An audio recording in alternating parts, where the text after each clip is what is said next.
as I promised, I will try to make another video in English for our non-German viewers and interests.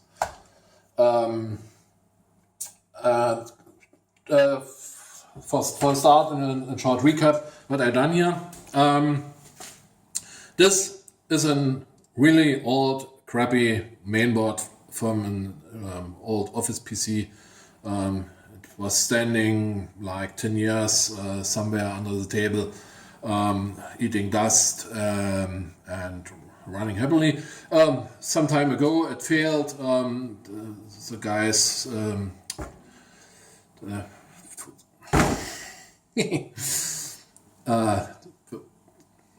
responsible for the computers pulled him out and scrapped him. I pulled the board out and will use it for some experiments. For the start, I will get some at some points that came up in the discussions on YouTube and the forums and so on. Some guy mentioned I will make some kind of dry test here, so the board is not running. This is true. I'm just putting current through some contacts, but my interest lays exclusively in the PCI Express slot. The ATX port will get more load if the board is running. This would be 1 or 2 amps. This is completely irrelevant for now, because this contact alone is much higher rated than the whole slot. So what did I do here? What did I here? This is the only 12 volt lead contact for this board. This is the main board originally has a 24 port ATX port contact socket. The plug is just 20 contacts. So yeah, this was running for 10 years, so it's fine.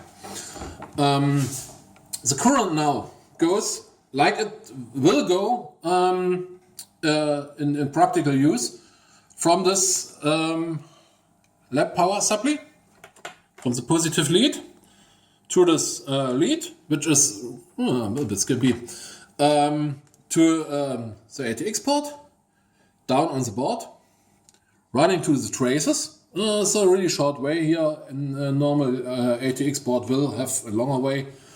Then I contacted with this piece of prototype board the first 2 power pins on this slot.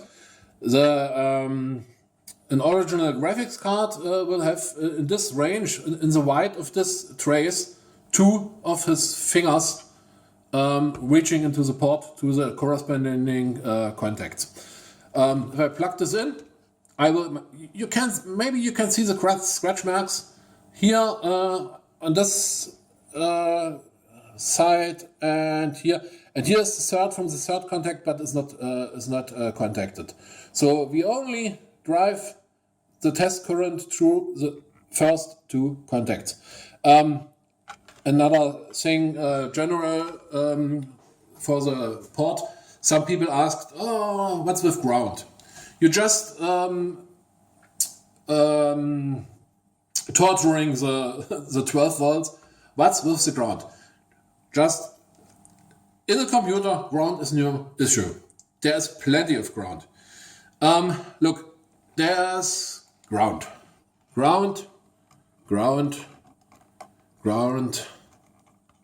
and some other grounds. You get the picture. The holes where the screws go in and hold the board into the case are ground. The case is ground. Everything metallic is ground. There's a ground plane in the board. In this slot, I counted them. I hope my picture I pulled from the net is correct. There are 66 grounds. Literally, a third of this port is ground. So there is no issue. You can grab load of current, throw at it, it will still hold. The point alone, what limits the Belastbarkeit.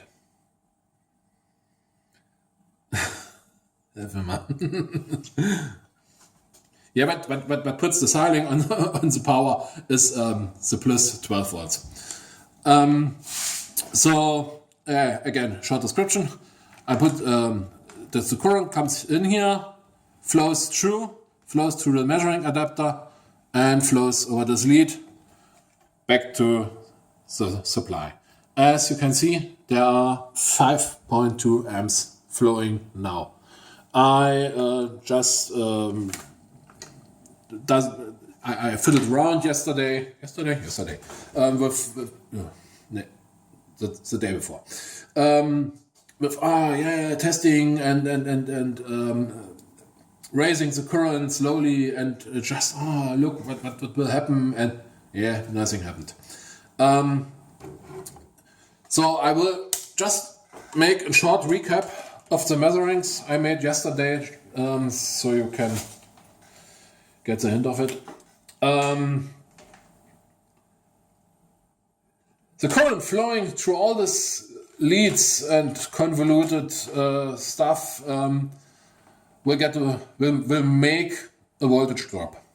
This voltage drop is a direct function of the resistance. The lab supply, like I said, is actually pushing 5.2 amps through all this through a source setup.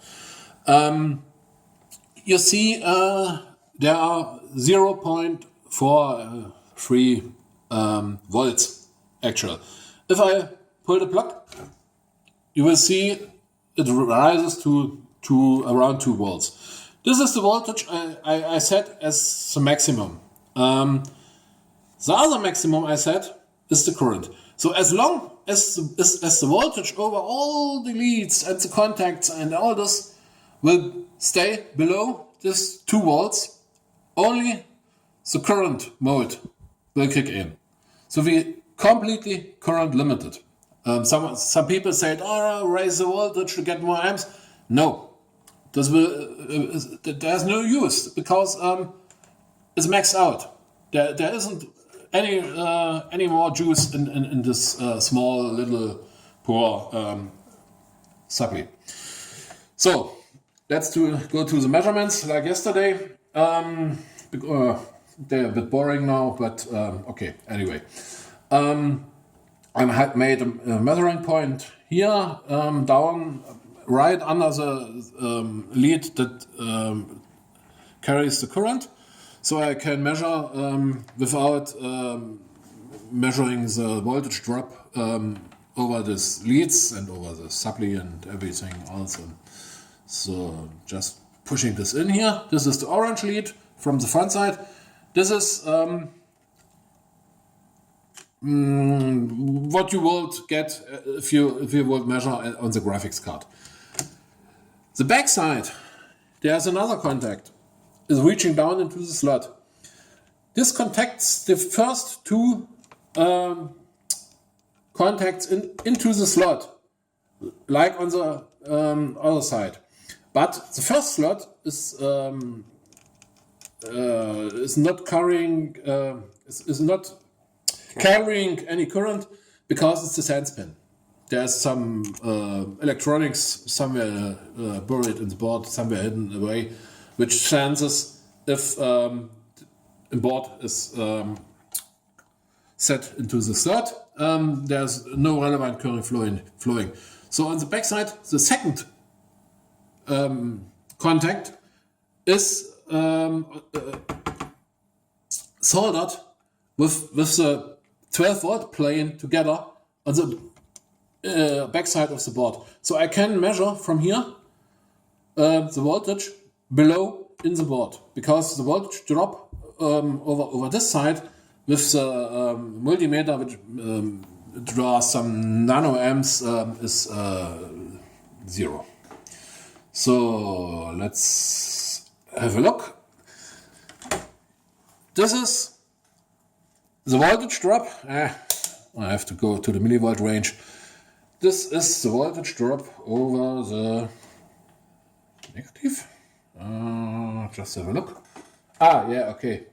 Yeah, sure. This is the higher side because it's more nearer to the positive. Okay, this is all right. This is the voltage drop over 2 of the 5 contacts hidden in the slot for the 12 volt supply for the graphics card. This is with 5.2 amps, which is over twice the specified load for these 2 contacts. So another thing what is new in the 3D Center forums, another user who is really good in finding this kind of stuff, did put together some data from manufacturers for this graphics slots, and he realized there's a wide range of specified currents. Most just go with the 1.1 amps, but there are some manufacturers who actually allow 2.2 amps per pin, 3 amps per pin. And he found one manufacturer who only allows 1 amp per pin. So yeah, every motherboard is different, but this suggests that higher rated motherboards for Crossfire and SLE and high-end stuff will have this slots with the 3 amp rating, so you don't have to worry at all, because you can all the current your power supply can push through the 2 12 volt leads to the board, can flow over this port without any problems. The real problem maybe will arise when the current reaches the graphics card, because there is just a little trace for the first part. There's only like 3 millimeters or something, and the current has go through this too. As a graphics card manufacturer, has to make sure this trace will not blow. So yeah, 50 millivolts.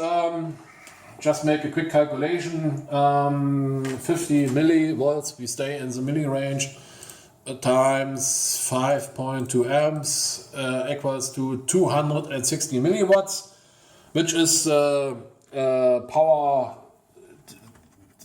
which has the slot to dissipate for this heavily overloaded 5.2 amps for these 2 contacts. I can't get more current through here because my supply just maxes out at 5.2 amps, so I choose just to load 2 pins to get an overload situation, but you see it's running fine. Yeah, for the day, today I had the setup running with the current flowing from one side of the slot to through the 2 pins down to the bottom, and then over the other side, over the single pin up, full 5.2 amps. And it was running for 8 hours with somewhat around the double overload for these 2 pins, and somewhat over the 4 times overload for the back pin. So there's 3 pins were loaded with way too high current, and I measured the temperature actually, and the slot got a bit warm. I can't feel anything. The slot got a bit warm because the current was going through 2 times, and both ways he made losses. So we got nearer to a real scenario where a graphics card would pull something like 10 amps or so. And it still doesn't matter. It stayed cool. It was, I think it was 33 degrees Celsius, or somewhere in this range, below body temperature. The graphics card will put much more heat into the slot, because graphic cards are running hot usually. They must run hot to dissipate the heat, to get thermal flow. So heat is not bad, heat is absolutely essential for cooling. So, okay, this is all boring stuff. I made this 2 days ago. It didn't blow, it still works. I pushed it in and out and tested, and switched 5 amps on the slot by hot plugging and in and out, and the slot just takes every beating without any problems. So I thought we test something else, because my power supply maxes out at 5.2 amps. There will be no flames, there will no smoke and nothing. And usually people want to see smoke and flames, so I try. Conveniently, I have sitting here 2 lead acid batteries, and this must be the one with some life in it still. The other died, and 13 volts is loaded, and just put a bit of a load on here, some amps, and it holds. Okay, it's getting hot. Okay, so this has still some life in it, and usually lead acid batteries can drive easily 10 times their rated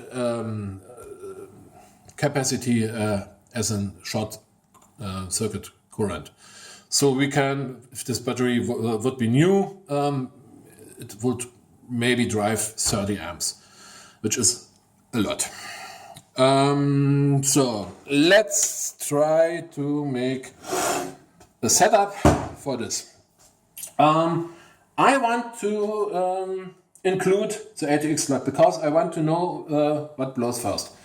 This port, this little wire here, rated for 9 amps, or the slot here, rated for 5.5 amps, but with 5 contacts. I will not completely overhaul this whole thing. I will use it like it's in the moment. So we have to make sure we can at least load 3 pins. This would be possible if I just remove this wire. Yeah. Come on. Still waiting, getting hot. Yeah, cheaper soldering station. That does the job easily. So, and this is a double-sided board. This is why I could contact backside and the Bestückungsseite. Both sides. So I will bridge this with this wire, pretty beefy wire.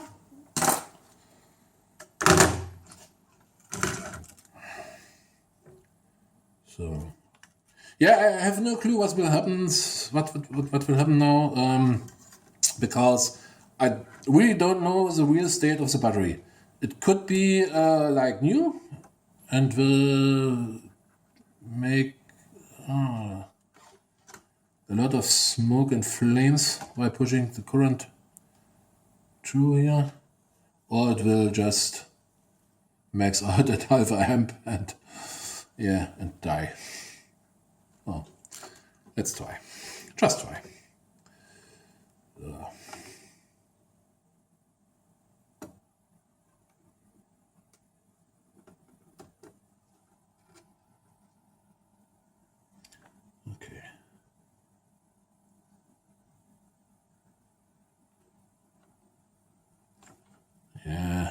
That will do the job. So now I have one contact which I can connect here, and at least have 3 of the 12 volt contacts connected to my battery. Now I have to take care of the 12 volt. I will just use the soldering iron and that's the other tin. Put some tin on here.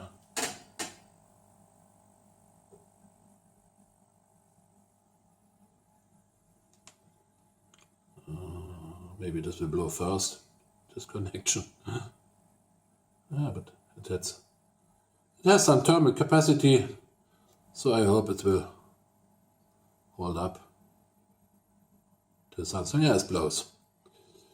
So, okay, fitted. Now we have 2 leads, like we need. 12 volt from the battery. There's no graphics card to use this 12 volts. Like I said in the beginning, I just making a current loop through the 12 volt rail. The ground is not involved at all. There's no current flowing into the board in some components. Anything is just going through the slot. So, positive to the 12 volts. And as a clamp meter, I will set this to DC. 40 amp may be enough. 0 out, because some earth magnetic fields plays in it. So I hope we can see the maximum amps. And yeah, get this whole setup here, please. And now I will connect the battery. And like I said, I have no clue what will happen. Luckily, I have my glasses on. Oh, smoke! And done. That's it. Did you see the amps? How many? No. Yeah, it smells. And I think just my adapter burned up. Looking pretty decent. Also looking pretty decent. So, yeah, slot is cold. And if I'm looking inside, I think I see something burned. Yeah, maybe this is melted. This slot is melted, and you can see it because this spring comes not back. And the other side looks pretty good. Another try after some cooling down. No current at all. Okay, that's it. That. Bit disappointing. Maybe you can pause the video and watch at the amps. Yeah, it has no maximum function. You can hold with push button here, but yeah, I have my fingers over here at the board. So that's it. The board is finally toast. I don't know how many amps this were. I think a lot. It was hot and smelled, and yes, I think it was around 20 amps. So that's it. And just for to get closer to this,